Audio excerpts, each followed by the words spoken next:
Assalamualaikum warahmatullahi wabarakatuh. Bertemu lagi dengan saya Susi Wulandari. Hari ini kita akan belajar Bahasa Indonesia materi kelas 8 bab 1, yaitu tentang berita. Bisa disiapkan buku paket Bahasa Indonesia, khususnya buku paket pegangan siswa. Bab 1 tentang berita seputar Indonesia. Adapun kompetensi dasar yang akan kita capai pada bab ini yaitu mulai dari 3.1 hingga 4.2. Namun pada video kali ini saya hanya akan membahas sampai struktur berita saja. Ya, ini yang akan kita pelajari pada video kali ini. Apa yang ada di pikiran kalian saat mendengar kata berita? Ya, kita cek ya.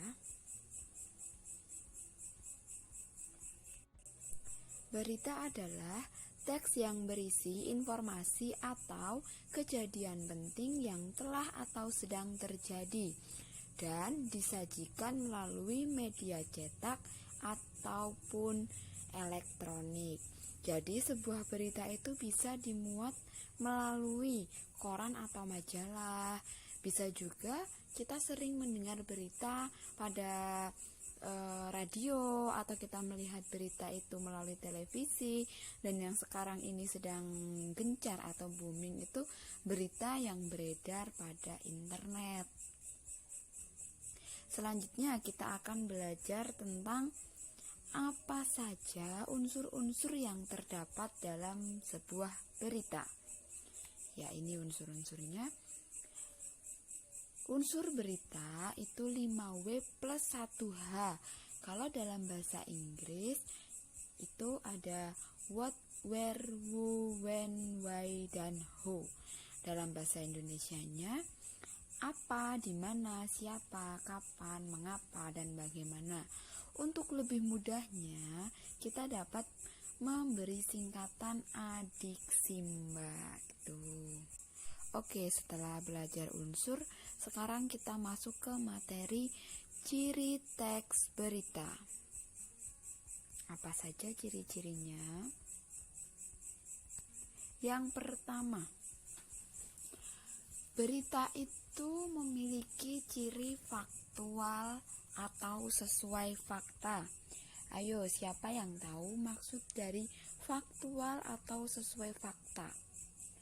Jadi maksudnya berita itu harus sesuai fakta yang ada dan bukan opini penulis saja, serta tidak ada rekayasa. Dari mana fakta-fakta itu dapat diperoleh? Ya, fakta-fakta itu kita ambil dari wawancara kepada narasumber. Jadi kita sebagai penyaji berita itu tidak boleh mengarang suatu kejadian kemudian kita isikan opini-opini saja dari sudut pandang penyaji berita atau penulis. Jadi berita itu harus bisa kita buktikan kebenarannya. Maka berita itu berisi fakta atau mempunyai ciri-ciri faktual. Yang kedua, ciri teks berita itu aktual atau terbaru. Maksudnya, berita melaporkan atau memberitakan suatu peristiwa atau kejadian yang baru terjadi atau sedang terjadi. Jadi berita yang sudah berpuluh-puluh tahun itu tidak perlu kita ulas kembali atau kita sajikan kembali. Itu sudah basi kalau kita sebutnya. Jadi apa yang sedang terjadi saat ini, apa yang sedang news atau apa yang sedang booming kalau bahasa sekarang ya. Nah, itu kita jadikan sebuah berita. Jadi berita itu setiap harinya akan ada yang terbaru, akan ada yang selalu aktual. Ciri teks berita yang ketiga yaitu memberi keterangan waktu dan tempat yang jelas. Yang keempat, menggunakan bahasa yang jelas dan baku. Mengapa sebuah berita memerlukan bahasa yang jelas dan baku? Jadi, Kalau sebuah berita itu bahasanya kok tidak jelas atau bahasanya itu menggunakan bahasa-bahasa yang ambigu, maka sebagai pendengar atau pembaca itu juga akan menerima makna-makna yang tidak jelas. Maknanya nanti akan ambigu, maka pendengar atau pembaca itu nantinya akan bingung. Kenapa kok menggunakan bahasa yang baku? Bahasa yang baku itu merupakan bahasa yang lebih mudah dipahami, tidak hanya menggunakan bahasa gaul setempat atau menggunakan bahasa-bahasa yang anak remaja yang sekarang diketahui. Dengan adanya bahasa baku, mulai dari anak-anak hingga orang yang sudah tua itu bisa memahami isi dari berita. Ciri teks yang kelima. Jadi berita yang kelima itu bersifat objektif atau apa adanya. Jadi sebagai penyaji berita atau penulis berita atau pembawa berita itu yang memberitakan itu tidak boleh kita memihak kepada sesuatu. Jadi kita harus bersifat netral atau objektif. Apa yang kita katakan itu tidak boleh kita melihat dari sudut pandang tertentu saja. Jadi kita harus tahu kebenarannya, dan apa yang kita sampaikan itu harus apa adanya. Yang terakhir, kronologis atau runtutan peristiwa yang disajikan secara runtut. Ini sudah jelas ya. Jadi dari awal penyajian itu kita harus jelas apa yang akan disampaikan atau apa yang disampaikan oleh penulis itu nantinya akan mempengaruhi informasi yang diterima oleh pembaca atau pendengar. Maka harus runtut, kapan, kemudian di mana, mengapa, itu harus runtut. Oleh karena itu sebuah berita itu memiliki unsur-unsur dan memiliki struktur. Oke, sekarang kita lanjut ke struktur berita. Ya, ini adalah gambar piramid terbalik ya. Dapat kalian lihat, ini merupakan piramid terbalik. Oke, ini.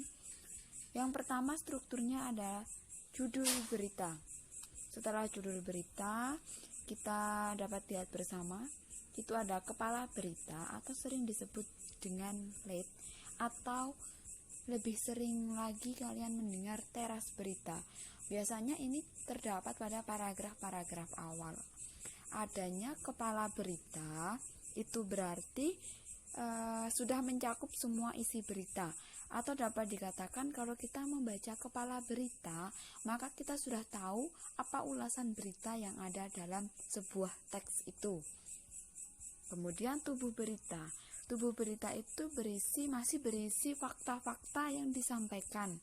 Tubuh berita ini biasanya menjelaskan apa yang ada atau apa yang disampaikan pada kepala berita. Yang terakhir, ekor berita. Ekor berita ini biasanya berisi simpulan yang disampaikan oleh penulis. Bisa juga berisi kalimat-kalimat opini yang disampaikan oleh penulis. Oke, setelah kita belajar struktur, sekarang kita lanjut ke contoh berita. Kita cek ya. Nah, ini ada bacaannya yang berjudul Soal Bocor UN Diulang. Kita cek itu ada berapa paragraf. 1, 2, 3, 4, 5, ada 5 paragraf. Dan ini telaahnya. Paragraf 1 berisi kepala berita atau teras berita. Kira-kira selanjutnya paragraf 2 sampai paragraf 3 ini berarti sudah masuk ke tubuh berita, di mana paragraf 2 sampai paragraf 3 itu berarti menjelaskan tentang kepala berita. Dan yang terakhir tentunya adalah ekor berita, di mana itu berisi simpulan dan kalimat-kalimat opini dari penulis. Oke, sekian, semoga bermanfaat dan selamat belajar.